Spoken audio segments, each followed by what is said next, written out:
Salut mon grand. Quand j'ai pris conscience de tout cela, j'ai essayé de faire les choses autrement. Mais malgré toute ma volonté, juste de par moi-même, j'en étais incapable. Quoi que j'essayais, la peur était plus forte que tout et elle me faisait revenir à la façon que j'avais de fonctionner dans la vie.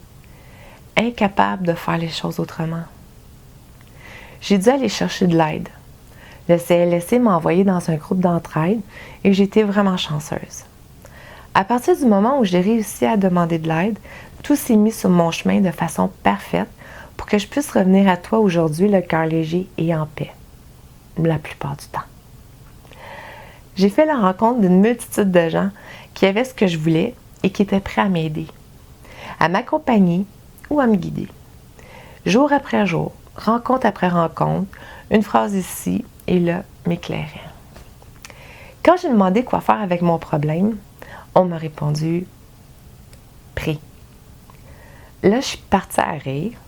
Je leur ai dit que je voulais avoir une vraie solution, que j'étais prête à faire n'importe quoi, remplir un questionnaire, faire des exercices psychologiques, balayer le plancher, même faire du bénévolat. La réponse était toujours la même. Quand tu as peur, prie. Je crois que j'ai même eu peur. Peur de m'avoir fait rouler dans la farine. Une autre religion. L'Église m'avait jamais rien apporté, à part beaucoup d'ennuis, puis un paquet de rituels qui servent à pas grand-chose à part m'emmerder. Debout, assis, à genoux, debout. J'ai eu peur. J'avais deux choix. Rester et essayer, ou m'enfuir en courant. Je peux pas t'expliquer pourquoi, me sauver, c'était pas envisageable. J'avais tellement mal. J'étais désemparée. Mais si ça fonctionnait, j'ai décidé de l'essayer. Je vais l'essayer, mettons, 1 an. Puis si ça fonctionne pas, j'irai pas plus mal. C'est sûr que j'ai analysé la situation. J'ai rationalisé, parce que c'est comme ça que j'étais équipée. Soit il existe quelque chose de plus grand que moi, soit que ça n'existe pas, qu'il n'y a rien, mais ça peut pas exister juste un petit peu.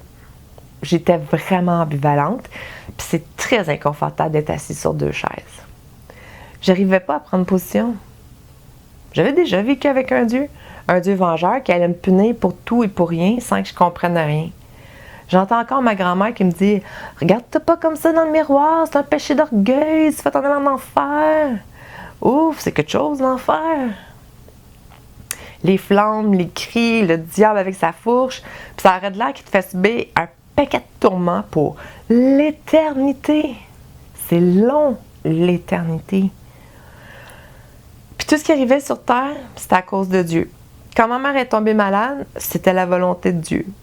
Pas parce qu'elle avait fumé toute sa vie, couché à des petites heures du matin, mangé n'importe quoi, puis jamais fait d'exercice. Non, c'était Dieu. J'ai mis Dieu dehors.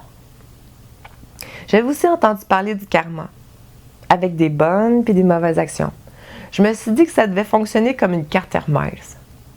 Une bonne action, un point bonus univers, pour finir par pouvoir échanger ça contre ce que tu souhaitais. Sauf que là, je me sentais tellement comme une poubelle, là. Je devais être à au moins 250 000 points univers. Jamais rien pourrait pu m'arriver, tu sais.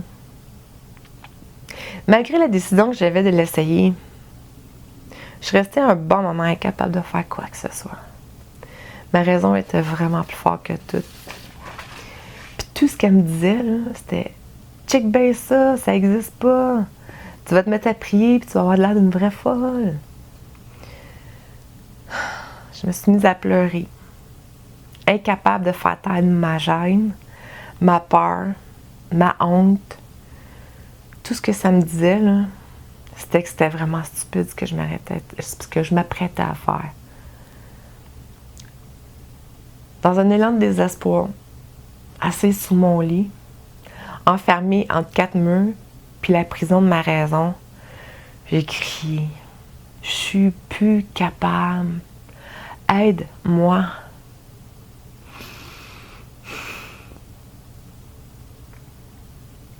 La paix était là.